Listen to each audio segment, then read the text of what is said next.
What if the moment that changes your life forever isn't a promotion, a proposal, or a perfectly planned event, but a stranger collapsing at your feet?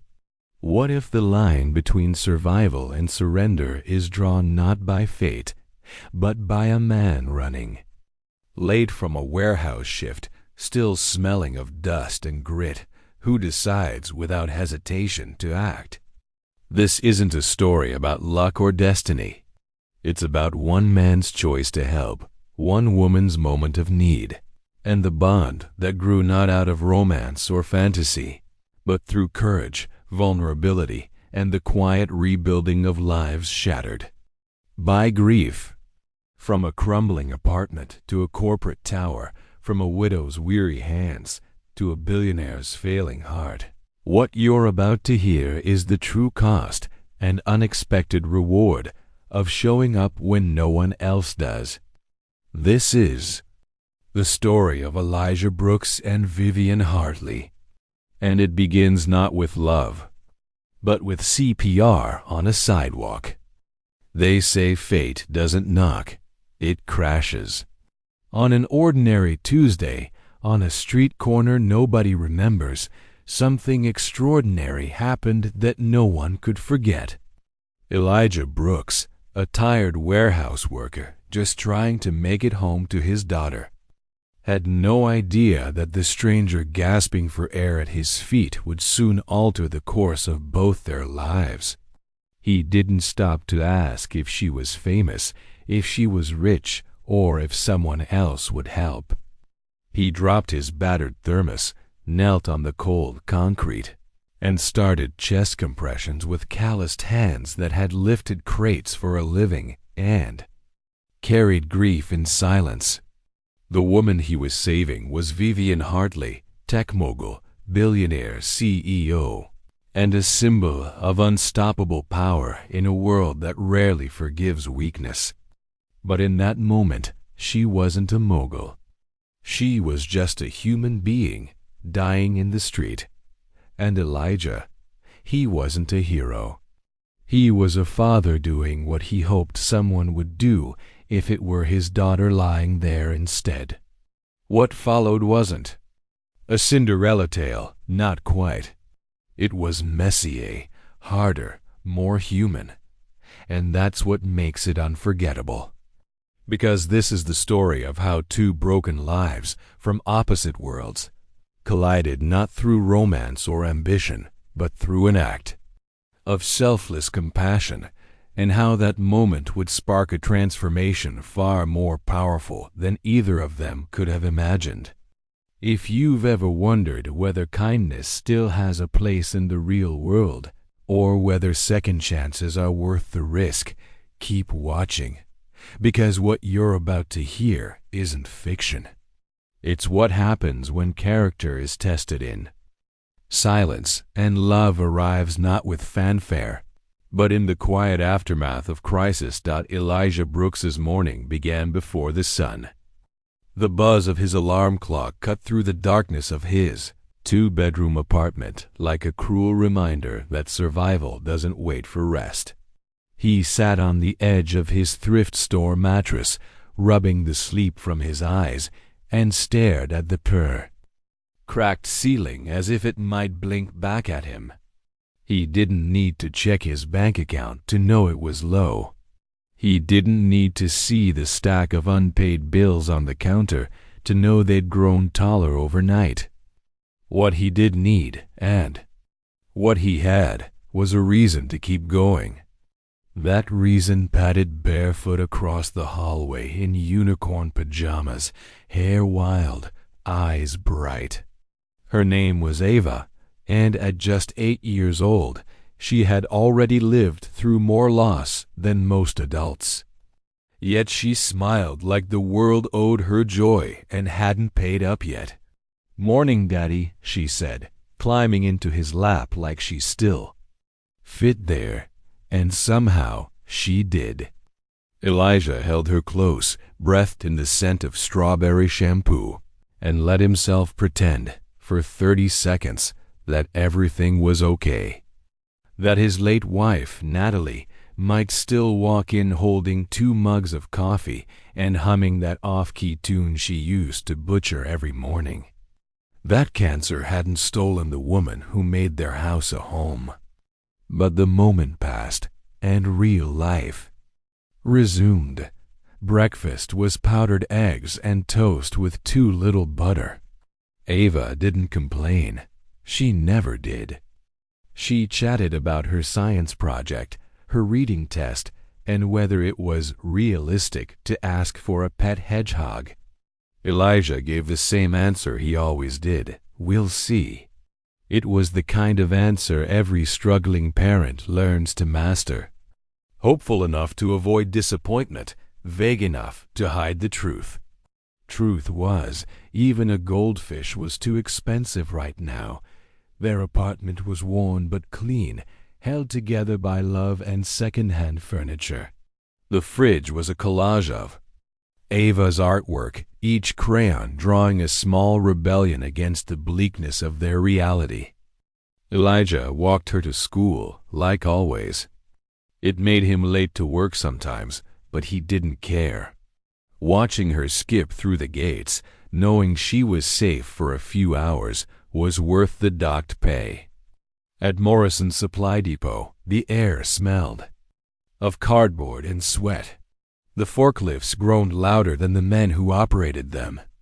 Elijah clocked in, lifted crates heavier than his aching back preferred, and tried not to think too hard about the electric bill due Friday. During lunch, he sat alone on a cracked bench, eating peanut butter on stale bread from a thermos that used to be Natalie's. He didn't talk much. Not because he didn't want to, but because every word he spoke cost him energy he didn't have to spare. Joe, a grizzled coworker pushing 60, sat beside him and said, "You look like a man carrying the world on his back." Elijah just shrugged. "World's heavy." Joe nodded. No platitudes, no advice. Just understanding, the currency of men who have weathered the same storms. Then, that afternoon, everything changed. He was walking past the bus stop, tired, focused on getting to Ava before the after-school program closed, when he saw a woman stumble, clutch her chest, and drop. People paused, unsure. Some stepped back. One person raised a phone to record, not to call. But Elijah didn't hesitate. He ran to her, dropped to his knees, and started CPR like Natalie had taught him back when she'd worked part-time at the Red Cross. 30 compressions, 2 breaths, over and over. His voice calm, commanding, coaxing life back into a stranger's failing body. He had no idea who she was. He didn't care. When the paramedics arrived and took over, Elijah faded into the crowd like a ghost, collected his thermos, and walked away. What he didn't know was that this woman, Vivienne Hartley, owned half the skyline and 3 times the influence, and that she would move heaven and earth to find the man who saved her. Not for publicity, not for pride, but because in the moment her heart gave out, someone gave a damn. And that meant everything. By the time Vivienne Hartley regained consciousness in the intensive care unit, the world outside her hospital room had already resumed its frantic pace, emails piling up, stock prices shifting, board members scrambling to manage the narrative of a CEO who had nearly died in public. But Vivienne didn't wake up thinking about quarterly earnings or damage control. She woke up with the echo of a stranger's voice in her mind, a deep, steady calm that had cut through the fog of dying like sunlight slicing through storm clouds. She didn't know his name, didn't know his story, but she remembered how. His hands moved, urgent but careful, and how he kept repeating, "Hang on." You're gonna be okay. For a woman whose empire was built on absolute control, that memory was both terrifying and grounding. Someone had seen her not as a symbol or a tycoon, but as a person worth saving. And they hadn't waited to be asked. Vivienne's cardiologist, Dr. Layla Munro, was a woman who spoke in precise sentences and carried the authority of someone who had stood between life and death too many times to flinch. "You had a massive cardiac event," she said plainly. A bystander performed CPR. That act alone bought you the time you needed. Vivienne processed the words slowly. Do we know who he was? Dr. Munro shook her head. No name. He didn't stick around. Just left when the ambulance arrived. For a woman like Vivienne, that anonymity was unfathomable. In her world, everything came with a motive, a receipt, a return on investment. But this man, whoever he was, had walked away with nothing. It gnawed at her. Not just out of curiosity, but because in that moment on the street, she had felt something she hadn't in years, vulnerability. And this man hadn't exploited it, he'd shielded it. That kind of character didn't come along often. She needed to find him. Meanwhile, Elijah returned to work the next day, sore and silent, brushing off the incident as just another moment in a life full of moments that demanded more than they gave back. When Ava asked about the sick lady, he helped. He simply said, she needed help, so I helped. That's who Elijah was, a man who didn't need applause to do the right thing. But while he tried to move on, Vivienne did the opposite. She mobilized every resource at her disposal. Her security chief, Trevor Lang, began combing traffic camera footage, syncing timestamps with 911 calls, pulling stills from businesses in the area.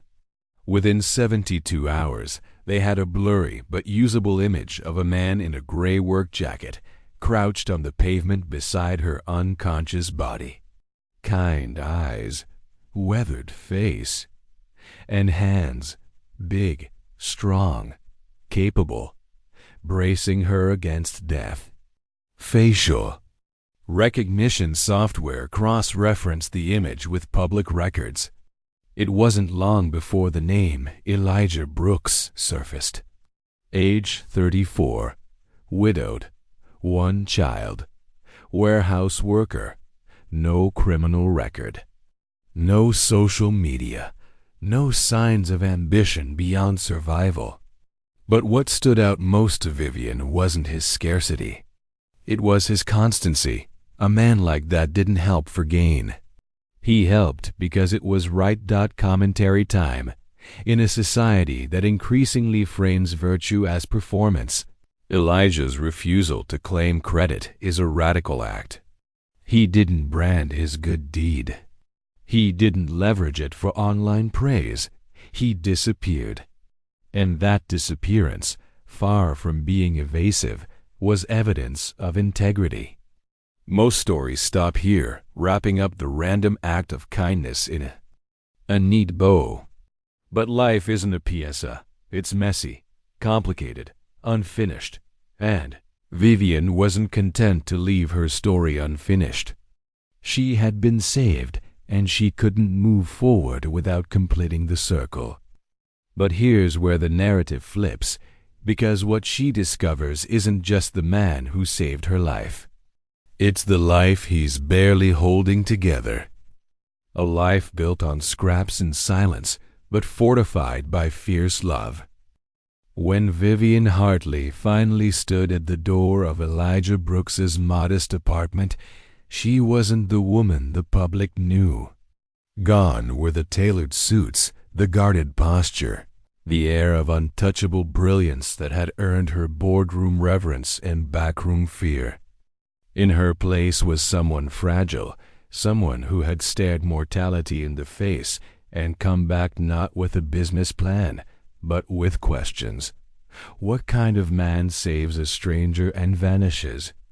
What kind of life does he return to, so urgent, so quiet, that even gratitude feels like an intrusion? She hesitated before knocking, the envelope in her hand heavier than it looked. Inside was a handwritten letter and a check, not just generous, but life-altering. $50,000.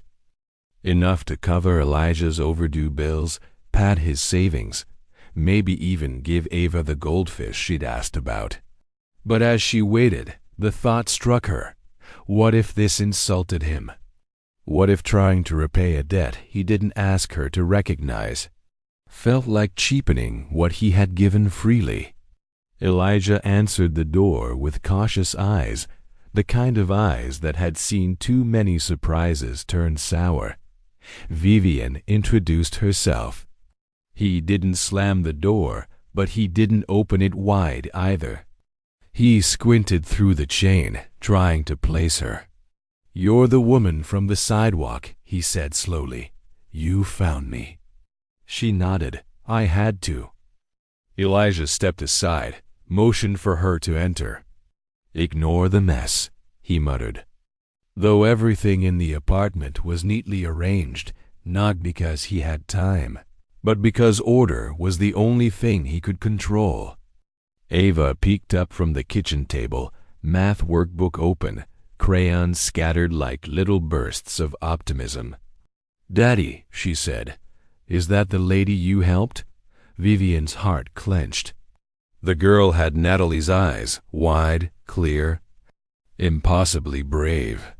"I'm feeling much better now, thanks to your dad," Vivienne said. "You must be Ava." "I'm 8, she replied proudly, "and I'm going to be a doctor. That way I can help sick people too." Vivienne smiled, caught off guard by the child's confidence. But what struck her more was Elijah's humility, how he waved off her praise, how his body tensed when she offered the envelope. "I didn't do it for money," he said flatly. "Didn't expect thanks. Just wanted to help."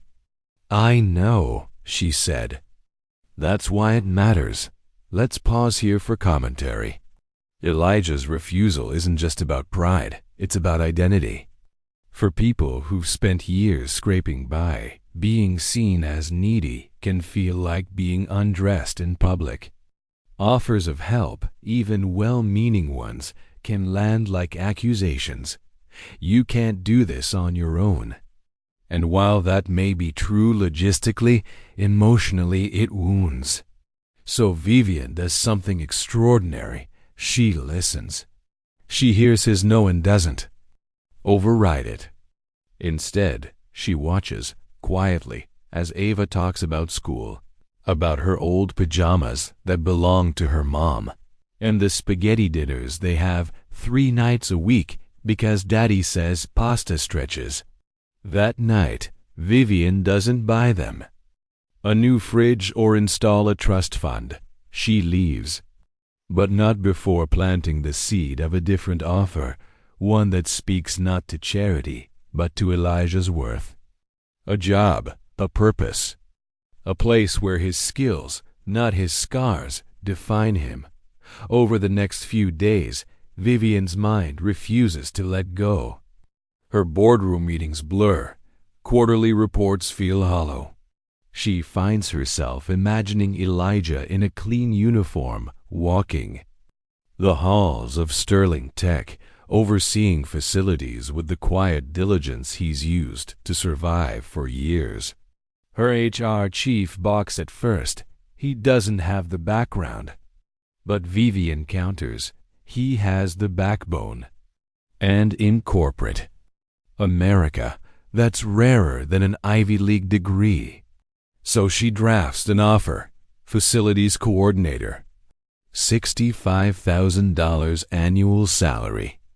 Health insurance. A retirement plan. And best of all, flexible hours. The kind of structure that lets a dad pick up his daughter after school, It's not a gift. It's a recognition. When she returns to Elijah's apartment, this time with a job contract and a children's book on marine biology for Ava, the mood shifts. He's wary, but not defensive. She's hopeful, but cautious. I didn't create this position to pay you off, she says. I created it because I believe in what I saw. The way you took charge. The way you stayed calm under pressure. The way you show up for Ava. Elijah reads the offer once. Then again, his hand pauses on the salary. He says nothing, but his eyes flick toward the kitchen where Ava is reading her new book aloud, mispronouncing anemone with a laugh that could split granite. It's more than I've ever made in my life, he says. It's more than I thought I'd ever be offered. Vivienne doesn't flinch. You've earned every cent. I just had the paperwork to make it real. That night, after Vivienne left, Elijah didn't sleep. Not really. He sat at the kitchen table long after Ava had gone to bed, the job offer spread out beside her math homework like two futures in delicate balance. On one side, familiarity, even if it meant struggle. On the other, possibility, mixed with fear. Not the fear of failure, but the fear of disappointing the people who believed in him. He stared at the paper, then at the fridge covered in Ava's crayon drawings. Rainbows, stick figures, hearts, and one recent addition, a drawing of 3 people holding hands under a sign that said, family. He knew what this opportunity could mean for Ava. Health insurance, stability, enough money to buy new shoes before her toes hit the front. Maybe even enough to let her believe in birthdays again. But what if he failed? What if he walked into that corporate tower and proved everyone wrong? And deeper than that, what if he succeeded and lost part of himself in the process? So he did what he always did when the world pressed too hard. He went to Natalie.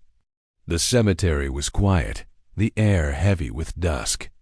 Elijah sat on the bench he'd placed beside her grave 2 years earlier, the granite still smooth under his hand. I don't know what to do, he whispered. They say when one door closes, another opens, but this one feels like it leads to a whole different house. He talked about Vivienne, about her offer, about Ava's quiet optimism. She thinks I'm a superhero, he said. But I'm tired, Nat. I don't want to pretend anymore. And yet, as he spoke, the answer emerged. Natalie had always seen more in him than he saw in himself. She was the one who said yes when everyone else said wait. She was the one who told him Ava needed not just love, but a model of courage. And courage, he realized, didn't mean being unafraid.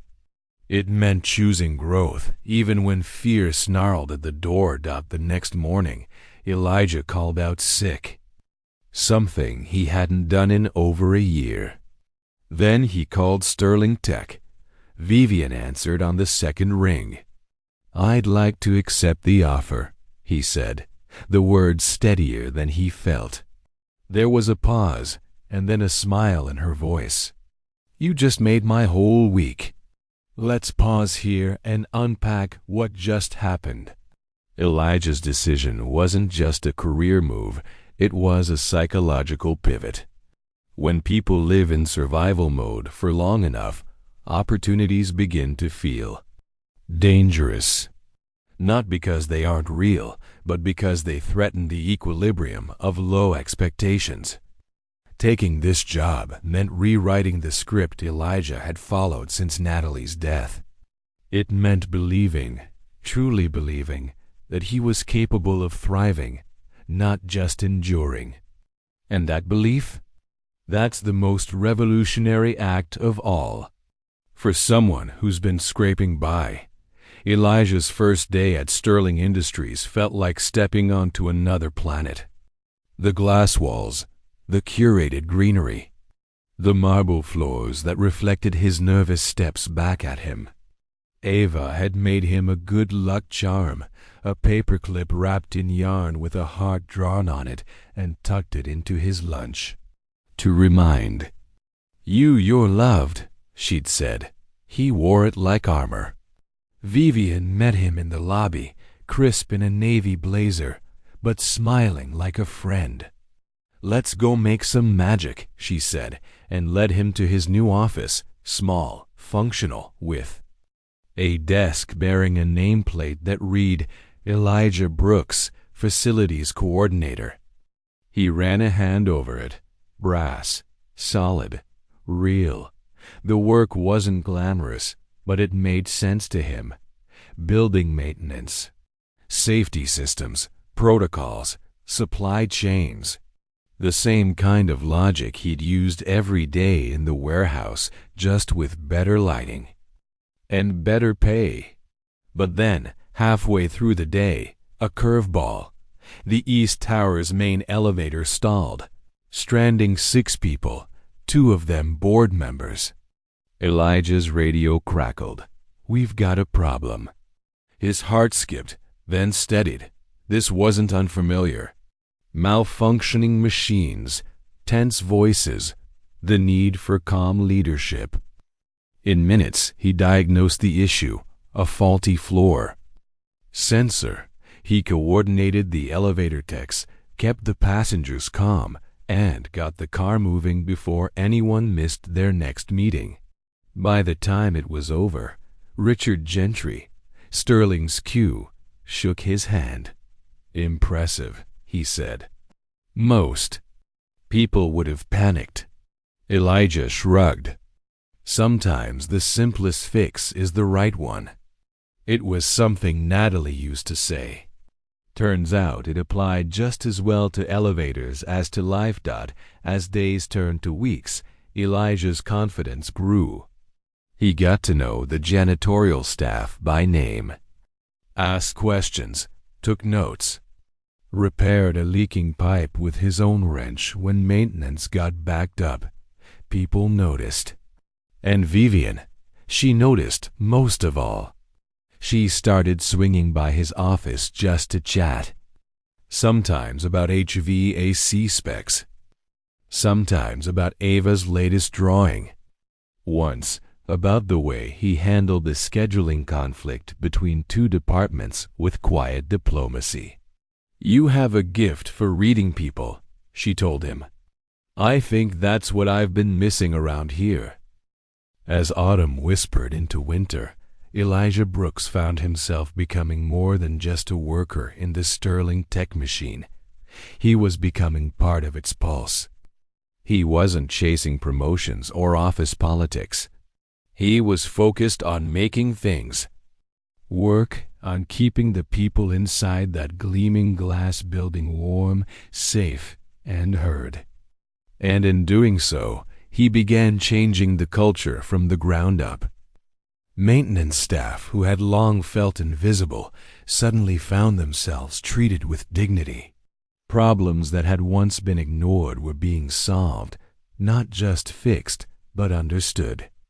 And for Vivienne Hartley, something unexpected was happening too. She wasn't just noticing Elijah's effectiveness, she was noticing his presence, his steadiness, his thoughtfulness. The way he never rushed a conversation. The way he remembered things she barely said out loud. It wasn't romance, not yet. It was something more foundational, respect, born of watching someone do hard things with quiet grace. Their friendship grew in the spaces between their obligations.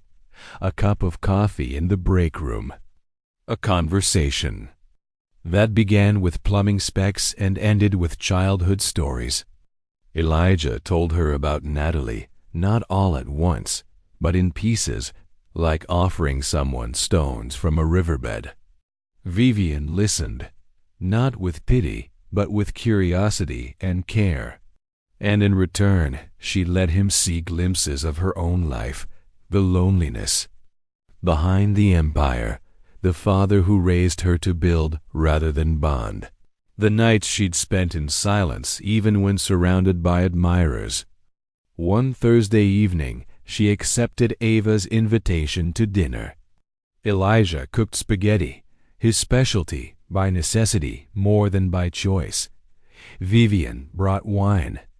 And for the first time in years, she laughed with abandon at a child's joke about sea cucumbers. After Ava went to bed, they sat on the small balcony, the city humming below, and talked about nothing, which turned out to be everything. Let's pause for a reality check. Stories like this can tempt us into fantasy, the powerful woman swept off her feet by the noble single dad. But the truth is, connection doesn't come from grand gestures. It comes from consistency. Vivienne wasn't drawn to Elijah because he saved her life. That was the spark. What kept her coming back was the way he showed up, for Ava, for his coworkers, for himself. No masks, no angles, just a man doing his best.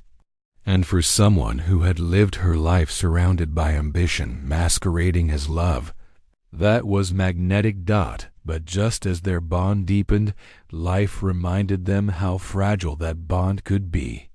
It happened. During a quarterly board meeting, one of those marathon sessions, where everyone talked about growth and margins and global expansion. Vivienne had promised Ava she'd swing by her school's science fair that afternoon. But as the clock dragged, she felt it, that now familiar tightness in her chest. At first, she thought it was just stress. She took a breath, then another. But the room blurred. Her heart pounded, her arm tingled. She tried to speak, but her voice cracked. "Excuse me," she whispered, and then everything went dark. What happened next unfolded like a ghost of the past. Elijah, walking past the conference room on a routine inspection, heard the commotion. And just like on that sidewalk months ago, he didn't hesitate. He was through the door before anyone else moved. "Call 911, he barked, already kneeling beside her. Her eyes fluttered. Her pulse was rapid, irregular. He stabilized her head, loosened her scarf, kept speaking low and calm. "Vivienne, I'm here. You're gonna be okay." This time, he wasn't a stranger. This time, it wasn't CPR. It was something more intimate. Presence, assurance, trust. When the paramedics arrived, they found Elijah holding her hand, grounding her panic with a steadiness that couldn't be taught. Vivienne was rushed to the hospital. Dr. Munro was waiting. The diagnosis: unstable angina. Not a full heart attack, but a dire warning. Her condition was worsening. Lifestyle changes hadn't been enough. She would need surgery. Soon, the words hit Vivienne harder than the first time. Not because she didn't expect them, but because now she had something to lose. People who cared. A child who made her drawings. A man who'd seen her strong and now held her in her weakness. And that scared her more than death ever had. That night, Elijah stayed at the hospital. He sat beside her bed, holding her hand, silent but present. When she woke, her first words weren't about the company. They were about fear.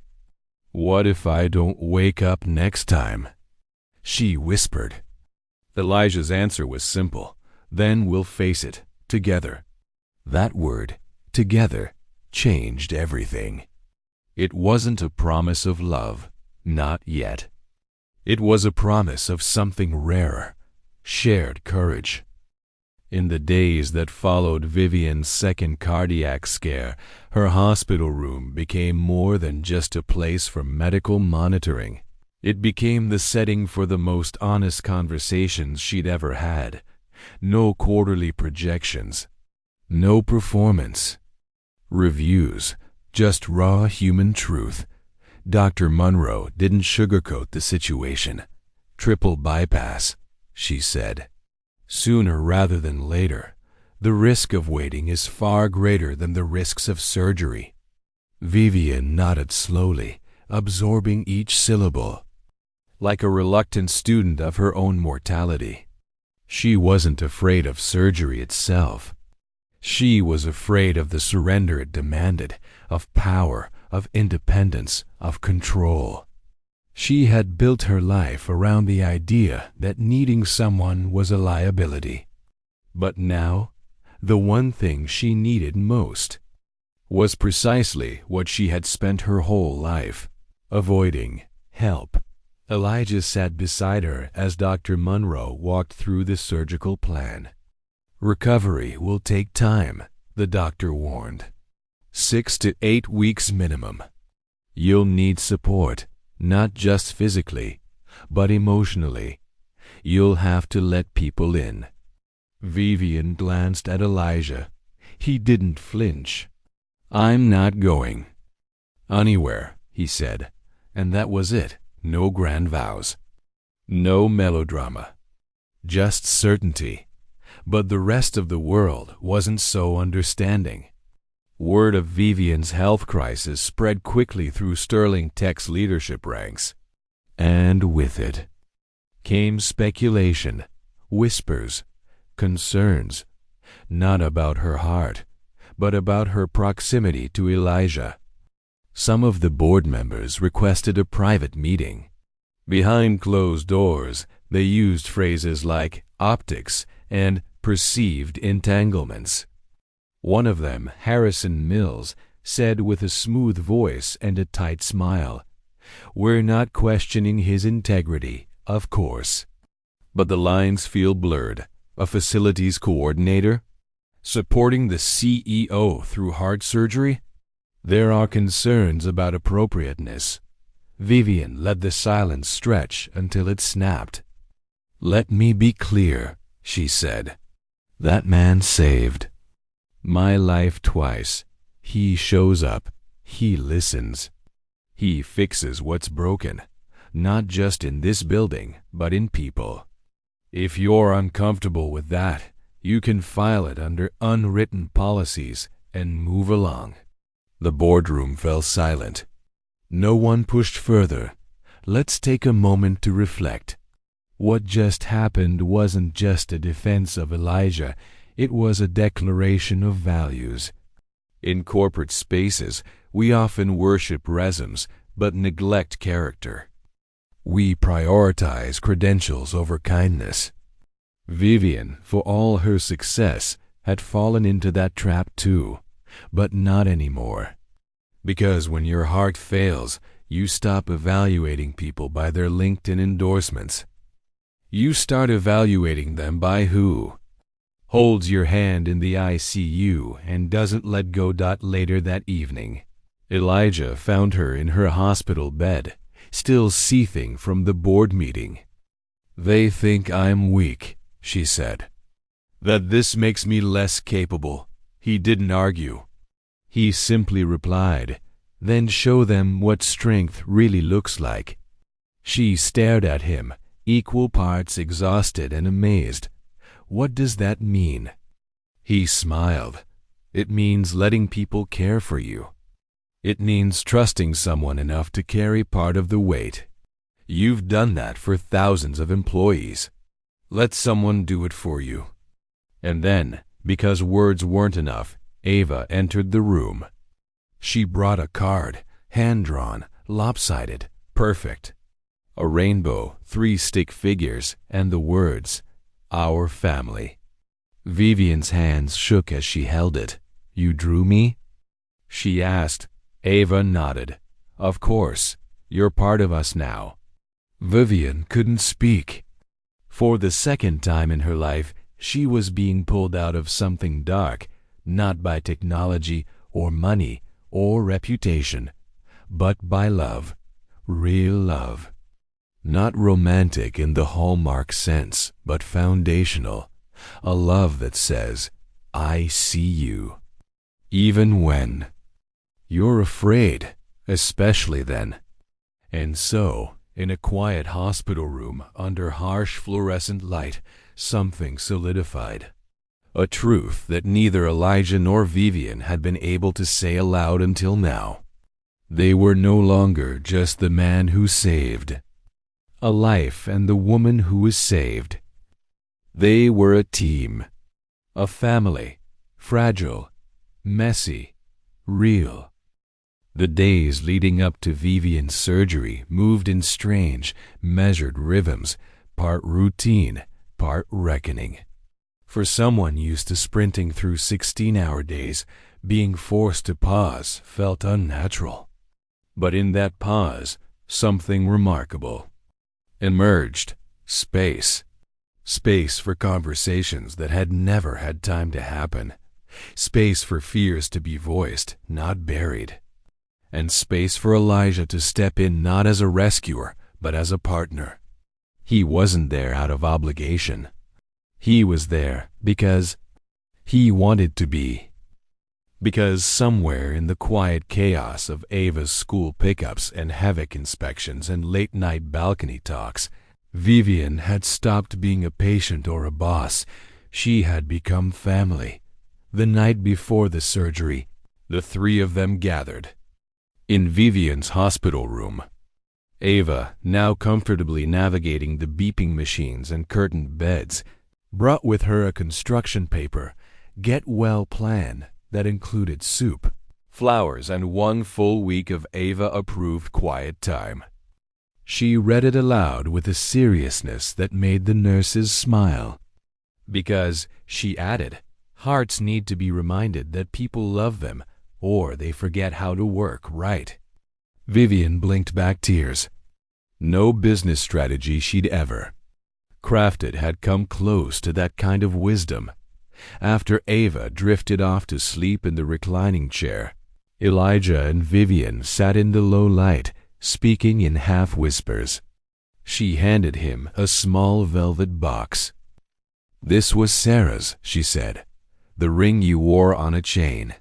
You took it off a few weeks ago. He nodded. Not because I stopped loving her, he said softly, but because I started loving something new, something that honors her by letting go of the past just enough to build a future. Vivienne's voice trembled. I'm not trying to replace her. I just want to belong with you. And with Ava. Elijah took the box, held it gently. You already do, he said. But if you need proof, here's mine. When you wake up tomorrow, I'll still be here. Not because I saved you once, but because you've saved me every day since. Let's pause to reflect. This moment, quiet, unspectacular, is the beating heart of the story. It's easy to fall in love with dramatic rescues and declarations. But the real transformation happens in stillness, in the choice to stay, in the willingness to trust. Elijah and Vivienne didn't fall in love through sparks and passion. They built it like a house, brick by brick, each one laid with care. Grounded in loss, but designed for joy. The morning of the surgery arrived cold and overcast, a mirror of the tension in Elijah's chest. Hospitals have a way of distorting time. Minutes crawl, hours collapse, and the waiting feels like a second life you didn't choose, but have to endure. Elijah sat in the surgical waiting room with Ava at his side, a coloring book in her lap, his coffee long gone cold. Every time a door opened, he looked up. Every time it wasn't Dr. Munro, his heart sank a little deeper. But Ava, in her 8-year-old brilliance, kept hope alive with simple certainty. "She promised me she'd come see my science fair," she said. And Vivienne doesn't break promises. At 1:47 p.m., Dr. Munro entered the room, still in scrubs, mask pulled down. Her expression was calm, confident. "It went beautifully," she said. "Textbook triple bypass, no complications. She's stable and already responding well." Elijah let out a breath he didn't know he'd been holding for hours. Ava threw her arms around his waist. The relief wasn't just medical. It was existential. They weren't going to lose her. When they were finally allowed into recovery, Vivienne was still groggy, tubes gently humming beside her. Elijah took her hand. "We're here," he whispered. "Just like we promised." Her eyes fluttered open. She couldn't speak yet, but she didn't need to. Her gaze said it all: gratitude, relief, love. And when Ava held up her science fair poster, a hand-drawn diagram of a heart labeled with glittery arrows and cartoon blood cells, Vivienne smiled. "Weak, but real. Let's pull back. Surgery is often seen as a finish line. In reality, it's just the start of a new chapter. Recovery isn't just physical, it's emotional, relational, spiritual. But this time, Vivienne wouldn't recover alone. Because love, when grounded in mutual respect and shared pain, doesn't just heal, it transforms. Recovery is where the real story lives, not in the heroic CPR or the life-saving scalpel, but in the mundane, grueling climb back to normalcy. For Vivienne Hartley, post-surgery life was filled with aching ribs, strict medication schedules, physical therapy, and the surprising emotional rawness that followed surviving what your body was convinced you shouldn't have. But what made this recovery different wasn't just medical intervention. It was Elijah and Ava, there, every day. In big ways and small. Ava insisted on reading to her every afternoon stories about dolphins, facts about jellyfish, and, once, a reenactment of her science fair presentation using ketchup and balloons. Vivienne's laughter echoed down the hallway of her recovery suite, startling nurses who had only ever seen her composed. Elijah took leave from work without hesitation, telling Vivienne and the HR department that priorities had changed. "I've missed too many final moments in my life," he told the HR rep.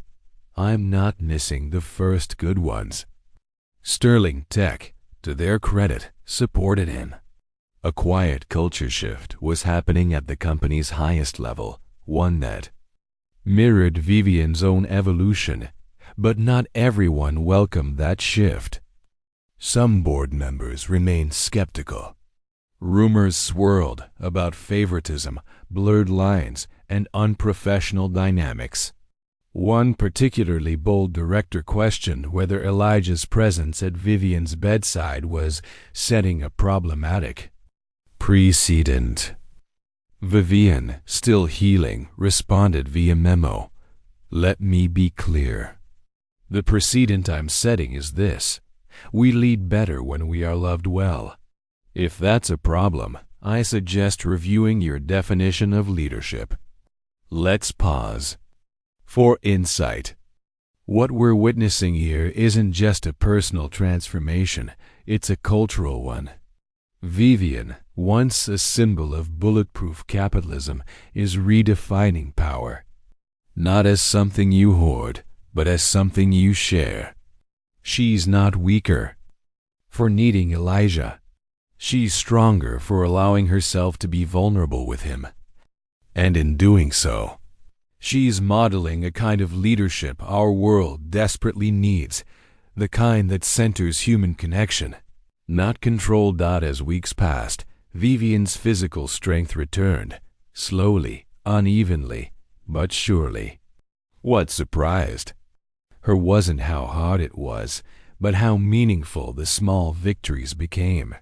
Sitting up without wincing, walking to the kitchen unassisted, making tea for Elijah and Ava one Sunday afternoon and watching them light up as if she'd just climbed Everest. These weren't acts of grandeur. They were acts of reclaiming. One evening, as they sat on the porch of her townhouse, the one that now felt less like a fortress and more like a home, Elijah asked, "What happens next?" It wasn't a loaded question. It was a genuine one. Vivienne looked at him, then at Ava, curled up with a blanket and a book. "I think we find out together," she said. "No forecasts, no strategy decks, just life lived forward." And life, true to form, didn't wait for a plan. It unfolded on its own terms. 6 months after her surgery, on a clear spring Saturday, Elijah and Vivienne stood in the backyard of their new shared home. It wasn't the mansion people expected a woman like Vivienne to choose. It was modest, beautiful, real. A garden bloomed where a lawn had been. A wooden swing hung from an old oak, and in front of 50 friends, family, and co-workers, including Joe from the warehouse and Dr. Munro in a rare floral dress, they said vows not just of love, but of trust. Elijah spoke about Natalie, about Ava, about how Vivienne gave them both not just a second chance, but a future. Vivienne spoke about Elijah's hands, the ones that brought her back to life, and the ones that never let go after Ava, standing between them in a pale blue dress, handed them their rings. She had insisted on helping design Vivienne's. Simple, elegant, with a single blue stone for strength and oceans. The ceremony was short, tender, perfect, no fanfare. Just truth. And when the minister said, "You may kiss the bride," Ava shouted, "Finally!" To a chorus of laughter. Let's analyze what just happened. This wasn't a rescue fantasy or a billionaire romance trope. This was a story about people meeting each other not at their best, but at their most broken, and choosing to build something anyway. It's about how family isn't always made by blood, but by presence, by staying when it's easier to leave, by believing in someone not for what they've done, but for who they keep choosing to be. That evening, after guests had left and paper lanterns swayed in the breeze, Elijah and Vivienne sat on their porch once again. Ava slept inside, her head full of cake and joy. The porch light cast a warm halo around them as they held hands, quiet. Not because there was nothing to say, but because there was nothing they needed to say. They had already said it all with action.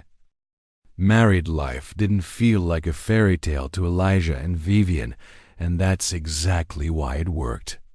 There were no glass slippers, no sweeping ballroom waltzes. Instead, there were early morning coffee routines, grocery lists pinned to the fridge, mismatched socks, and school projects with glitter that never fully vacuumed away. But in all that ordinariness lived something extraordinary, peace. Elijah no longer woke each morning wondering how he'd stretch $50 across 7 days. He no longer counted the hours until payday or pretended that his cracked phone screen was just fine. And Vivienne, for the first time since taking the helm of Sterling Industries, no longer equated stillness with failure. She had stopped measuring her worth in emails answered or strategies approved. Now, her success was defined by quieter metrics. Ava's laughter echoing down the hallway, Elijah's calloused hand brushing hers as they passed each other in the fade kitchen. The heartbeat she now felt fully present in her chest. But real growth requires more than happiness. It demands friction. There were moments, of course. Moments when Elijah questioned whether he truly belonged in her world. Moments when Vivienne flinched at relinquishing control. And moments when Ava, despite her joy, asked quietly if loving Vivienne meant forgetting her mother. Each time they chose honesty over avoidance. "You don't have to forget anyone," Elijah told Ava one night as they tucked her into bed. "You just have to keep making room in your heart. Love doesn't run out. It expands." And Vivienne, listening from the doorway, realized something she hadn't put into words yet. She was no longer afraid of being loved. That had once been her greatest weakness. Now it was her greatest strength. At Sterling Tech, the shift was noticeable. Elijah, now officially promoted to Director of Facilities and Operations, had streamlined systems across the entire company. Campus maintenance requests were addressed faster. Energy use decreased. Employee morale increased. But it wasn't just the improvements, it was the philosophy behind them. People first, Elijah would say in staff meetings. If your people feel seen, they'll move mountains. That ethos, quietly supported by Vivienne from the executive suite, began to ripple through the organization. An employee family care fund was established. A mentorship program for new hires launched. HR noted the lowest turnover rates in company history. And still, every evening, Elijah clocked out, drove home, and helped Ava with her spelling words.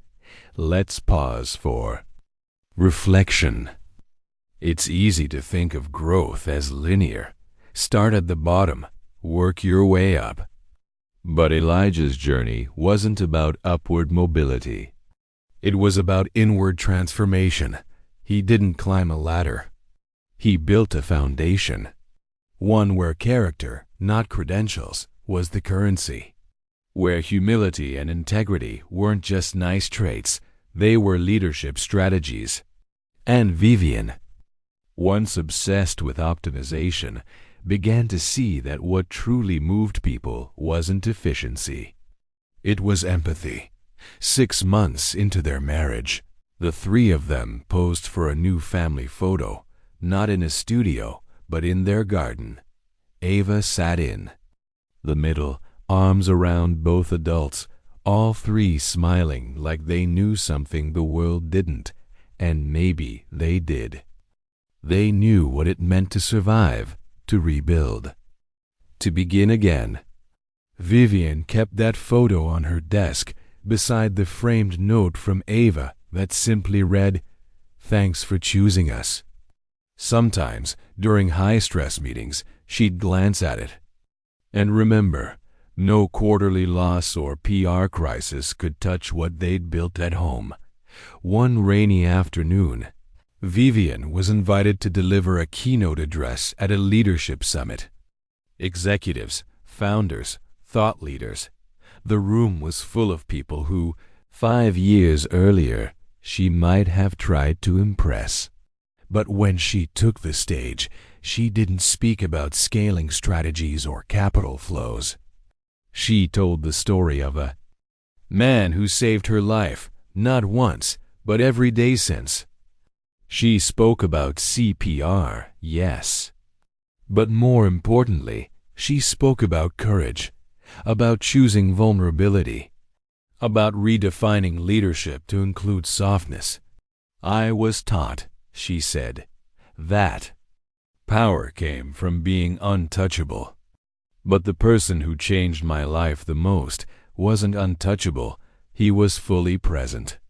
And in his presence, I found the strength to change. The audience, used to slideshows and market projections, sat in stunned silence. And then, applause. Not the polite kind, but the kind that comes when people recognize truth wrapped in story. Afterward, a young woman approached her, tears in her eyes.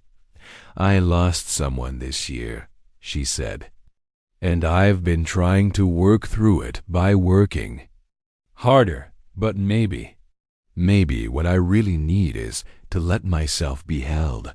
Vivienne nodded. "That's the bravest thing you can do." Back home that evening, Elijah stirred soup on the stove while Ava organized her backyard wildlife club agenda, an invention of her own that involved birdwatching, insect tagging, and a suspicious number of snack breaks. Vivienne walked in, heels in hand, exhaustion softened by gratitude. Elijah handed her a bowl without asking. Ava popped up from behind a cereal box and said, "How was the big important talk?" Vivienne smiled. "It reminded me that we're doing something important here too." And just like that, life resumed. Unremarkable, perfect. The final part of their story doesn't end with a cliffhanger or a cinematic twist. It ends the way all great transformations do, with steady, deliberate living. It's easy to romanticize rescue and recovery, but the real miracle isn't in being saved. It's in what you do with the time you've been given after. For Elijah, that meant continuing to show up day after day, not because he had something to prove, but because he finally believed that his presence was enough. For Vivienne, it meant dismantling the walls she'd built around her heart brick by brick, not for a man, but for herself and the child who looked at her with unfiltered trust. Their weekends became rituals of rebuilding. Farmers markets, library trips, Saturday breakfasts with mismatched mugs and long, meandering conversations. Ava joined the school soccer team. Vivienne coached debate. Elijah spent a Saturday helping his old warehouse friend Joe move into a senior apartment, refusing to let their past fade into irrelevance. And through it all, their lives didn't become perfect, but they became whole. Every now and then, people would ask them how they met. Sometimes Elijah would smile and say, "On a sidewalk." Other times Vivienne would say, "At my worst moment." And once, Ava answered before either of them could. "They met when my daddy decided to help someone, and she helped us right back." No further explanation needed. Let's take this last opportunity to analyze the story's lesson. This isn't about one good deed being rewarded. It's about how a single moment of compassion can reverberate through people's lives in ways they never expect. Elijah could have walked past Vivienne that day. The bystanders around them did. He didn't. And in choosing to act, he didn't just save a life. He opened a door to his own future. A future that included love, partnership, stability, and the kind of peace that only arrives when we choose presence over fear. Vivienne, too, had a choice to remain the untouchable executive or to lean into the discomfort of being seen. And when she chose the latter, she found something even the most powerful leaders rarely grasp: true connection. It wasn't polished, it wasn't perfect, but it was real. And that made it sacred. Their final act of courage came one night in spring as they sat on the back porch. The sun had just dipped below the rooftops. Fireflies blinked through the grass. Ava had gone to bed early, exhausted from a school field trip. Vivienne rested her head on Elijah's shoulder. "You ever wonder what would have happened if you hadn't stopped that day?" she asked. Elijah paused. "I try not to," he said, "because I did stop. And everything after, All of this came from that one decision. So I don't waste time on what ifs, just the what nows. Vivienne smiled. So, what now? He looked out at the twilight, then down at her hand in his. Now we keep building. That's the real ending, isn't it? Not a finish line, but a foundation. Not a rescue, but a resurrection. And not a fairy tale, but a life, chosen, crafted, lived with intention.